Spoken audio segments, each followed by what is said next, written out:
श्री स्वामी समर्थ सगळ्यांना। आज आपण बनवणार आहोत बीटरूट डोसा। मुलांसाठी उत्कृष्ट आणि पौष्टिक असा हा डोसा असतो। पहिला आपण अर्धा बीट घ्यायचं आहे। ते बीट आपण चांगलं बारीक किसून घ्यायचं आहे आणि एक छोटा साईजचा मीडियम साईजचा कांदा घ्यायचा आहे, तो बारीक चिरून घ्यायचा आहे। त्यानंतर मिक्सरच्या भांड्यामध्ये पुदिना, 7-8 लसणाच्या पाकळ्या, 2 हिरव्या मिरच्या आणि एक अर्धा इंच आलं घ्यायचं आहे बारीक चिरून, जेणेकरून ते मिक्सरमध्ये पटकन ग्राइंड होईल, बारीक होईल। अशा पद्धतीने हे सर्व मिश्रण बारीक करून घ्यायचं आहे। त्याच्यामध्ये थोडीशी जिरी टाकायची आहे, जेणेकरून त्या मिश्रणाला चव छान येईल। एक पातेलं घ्यायचं आहे, त्याच्यामध्ये ते आपण बारीक खिसलेलं जे बीट आहे ते घ्यायचं आहे। त्यानंतरून त्यामध्ये बारीक चिरलेली कोथिंबीर, बारीक चिरलेला कांदा हे सर्व घ्यायचं आहे।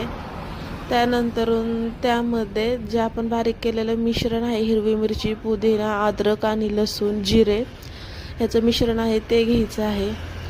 त्यानंतरून थोडीशी हळद घ्यायची आहे। त्याच्यामध्ये हळद ही खूप गुणकारी असते, रोग प्रतिकारशक्ती वाढते। त्याच्यामध्ये तीळ टाकायचे आहे। तीळ हे थंडीमध्ये खूप पौष्टिक असतं मुलांना। कशा पद्धतीने तीळ पोटात गेलं पाहिजे। त्याच्यानंतरून चवीपुरतं मीठ टाकायचं आहे तुमच्या आवडीनुसार। त्याच्यानंतरून पाव वाटी गव्हाचं पीठ, पाव वाटी बाजरीचं पीठ, अर्धी वाटी बेसन पीठ टाकायचं आहे। आणि जर तुमच्याकडे नाचणीचं पीठ असेल तर नाचणीचं पीठ अवश्य टाका। आता माझ्याकडे नव्हतं त्यामुळे मी नाही टाकलेलं। हे सगळं पाणी टाकून मी यामध्ये 1 ग्लास पाणी टाकलेले, थोडं करून पाणी टाकायचं, एकदम नाही सगळं पाणी टाकायचं। हे सगळं चांगलं हलवून घ्यायचंय।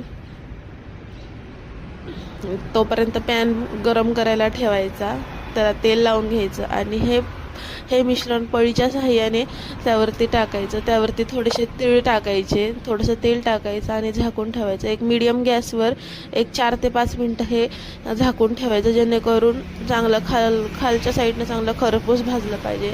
नंतर झाकण काढून पलटी करायचं। पलटी केल्यानंतर असं उलटण्याने टॅप करून चांगलं खालच्या साईडने भाजून घ्यायचं आहे, चांगलं खरपूस भाजून घ्यायचं आहे। बघू शकता, परत एकदा वरच्या साईडने थोडंसं तेल टाकायचं। खूप छान असतात हे डोसे, पौष्टिक असतात मुलांसाठी। बीट पोटात जातं, तीळ पोटात जातं।